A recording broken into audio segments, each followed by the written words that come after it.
বহাগৰ আগমনৰ এই শুভ সন্ধ্যাতে আৰু আমাৰ পিতৃৰ কাপোৰলৈ আন্তৰিক স্বাগত জনাইছোঁ আৰু আন্তৰিক শ্ৰদ্ধা জ্ঞাপন কৰিছোঁ। লগতে আমাৰ মাজলৈ অহাৰ বাবে আপোনালোকক কৃতজ্ঞতা নজনাব নোৱাৰিম। আচলতে একো প্ৰস্তুতি নাই, তথাপিও মন গ'ল বুলি কৈছোঁ। আমি প্ৰত্যেকে কেতিয়াবা নহয় কেতিয়াবা আচলতে ধুনীয়াৰ সংজ্ঞাটো বিচাৰিছোঁ। সকলোৱে, মই ভাবোঁ সকলোৱে আমি জীৱনত এবাৰ হ'লেও ধুনীয়াৰ সংজ্ঞাটো বিচাৰিছোঁ। আৰু মোৰ সেই ধুনীয়া দেখাৰ বয়স নাই নামৰ যি কবিতা ৰাজীৱ বৰুৱাদেৱৰ, সেই কবিতাটো খুব বেছি প্ৰিয়। আজি বহু বেছি ধুনীয়া ধুনীয়া মানুহ আমাৰ মাজলৈ আহিছে, গতিকে আজি এই কবিতাটো মই আবৃত্তি কৰিব বিচাৰিছোঁ। মিউজিকটো আশা কৰিছোঁ আপোনালোকে সকলোৱে ভাল পাব।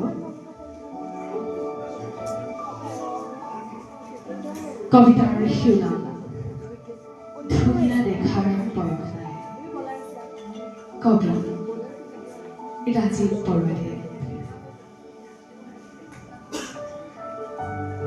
ধুনীয়া দেখাৰ বয়স নাই, ধুনীয়া দেখাৰ বয়স নাই। ধুনীয়া ফল আবতৰটো বকে, বাঢ়ি চোতাল শাৰী শাৰী ন বোৱাৰীৰ যদি খহি পৰে উলনি। ধুনীয়া দেখি ওৰে ৰাতি উজাগৰে থাকি ৰখি আছে যদি চুবুৰীয়া ৰোগী। টোপনি ক্ষতি হ'লেও ধুনীয়া দেখি বহু দূৰ বাট কৰি বাই ভাগৰি পৰা নদীখনে যদি হঠাৎ ভাজ লয়। ধুনীয়া দেখি ৰাস্তা পাৰ হ'বলৈ গৈ আগবাটতে ৰৈ যোৱা কিশোৰীৰ সলাজ হাঁহি। ধুনীয়া দেখি মাকৰ বুকুৰ পিয়া চহি শিশুটিৰ লাল কাল টোপনি। ধুনীয়া দেখি দোকানীয়ে হিচাপ ভুল কৰি বেছিকৈ দিয়া 100 টকাখন ঘূৰাই দিয়ে যদি আপোনাক ধুনীয়া দেখি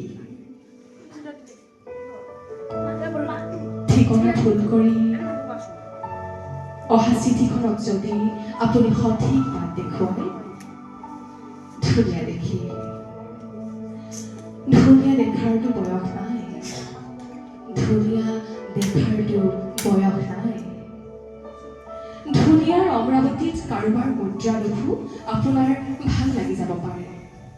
ধুনীয়াৰ অমৰাৱতীত কাৰোবাৰ মুদ্ৰা দেখো আপোনাৰ ভাল লাগি যাব পাৰে।